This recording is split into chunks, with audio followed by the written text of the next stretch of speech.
What's up, YouTube? Today I want to talk about the BMW E90 and why you should get one. You can get them for fairly cheap nowadays, but a lot of people are scared to get them because they're, afraid of like the issues or the maintenance that are going to come with having, the car. Honestly, I really wouldn't worry about that. You can get a really nice luxury car for super cheap that, in my opinion, drives amazing. They're not going to be the fastest thing ever, like the 328s. The 335s are pretty quick, but 328s, I mean, you're not going to be like, oh my god, this is so fast. They have some pickup. I think that the BMW E90 is like the last generation of the ultimate driving machine, in my opinion, because after the E90, BMW switched to electric steering instead of hydraulic steering. So the E90s, they have hydraulic steering on them. So when you're driving, like you really feel the road. Like it's a really heavy feel.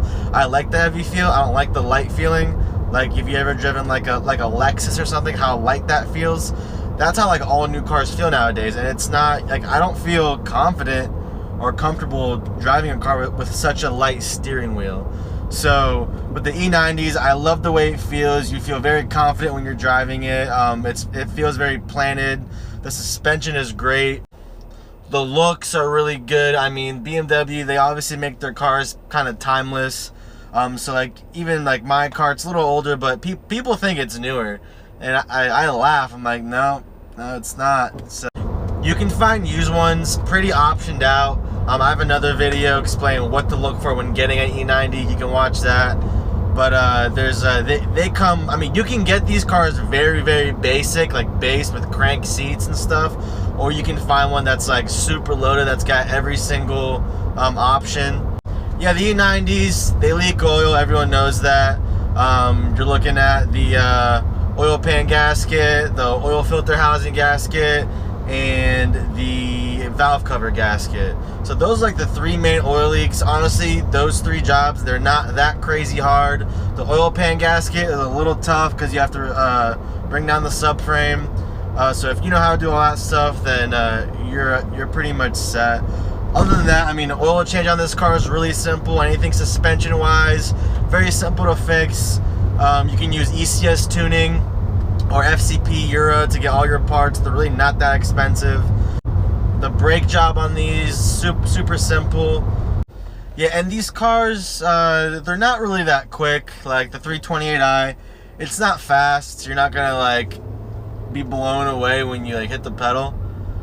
But I mean, it's got some speed to it. It's more about like the way it drives. So if you're going through like some twisties, especially with the hydraulic steering and how heavy it is and how good it feels, you're gonna be like, holy crap, like this feels really nice. Like you're gonna feel super confident when you're taking a turn at 60 miles an hour or whatever you're doing. You feel very comfortable.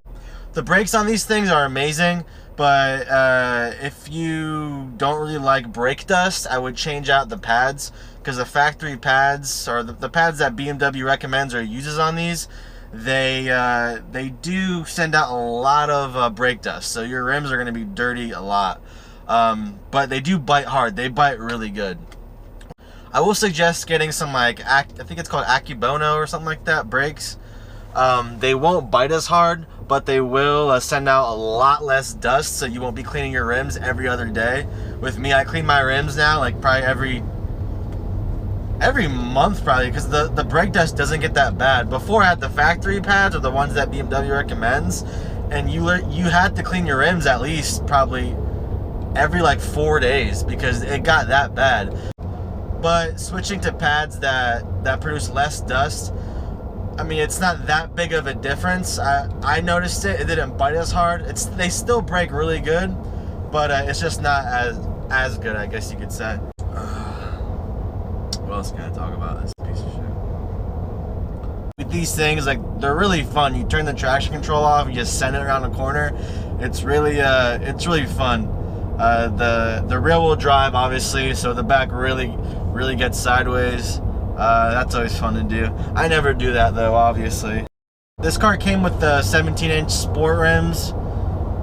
but I switched them out. I got some 19s on here. I'm pretty sure they're 19 by 10 in the back and 19 by 9 in the front or something like that. I can't really remember, but they look good. The car sits perfect, especially with the sport package. It sits a little lower, so like it looks perfect. People think it's lowered, like no. Back to the E90. I would really recommend getting one. You're gonna love it. Again, don't worry about any crazy maintenance costs. It's really not that crazy. There's a bunch of YouTube videos and how-tos, how to basically change or replace every single part, not just on a BMW, but any car. So I mean, it doesn't have to be a BMW. You can go get a Mercedes, Audi, or whatever you want. And you know, you shouldn't really worry about, oh, what if this goes bad or that goes bad. Don't worry about that. I mean, you just fix it yourself. As long as you have a little bit of like wrenching knowledge, you can do it. It's really not that big of a deal. People make it like such a big deal. Maintenance cars and like them being high for these cars, I think people are just talking about the dealership. Because if you go to like a regular indie like BMW shop or in your local area, they're not gonna charge that much more than like a Pep Boys or something like that. It's gonna be around the same probably. But yeah, if you take these to the dealership, yeah, of course. I mean, you're gonna pay like ×4. Like it's insane.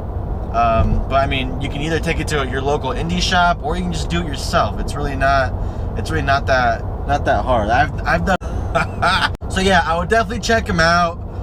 Make sure to find a fully optioned one, because if you get a base one, E90, you're not gonna like it. Also, I would try to stick to get an 09 up.